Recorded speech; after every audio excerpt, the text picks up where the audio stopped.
Maglagay na rin po tayo dito ng patis. Then asin. Haluin lang po natin itong mabuti. Lagay na rin natin yung ating sili. Takpan lang natin to. So po natin ito after 5 minutes. Check na po natin ito. Wow, ang sarap at ang bango.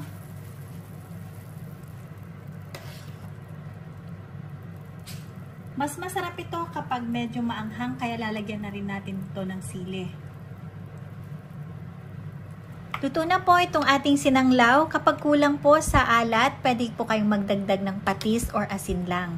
Ayan, napakasarap po nito. Ayan, luto na po itong ating sinanglaw.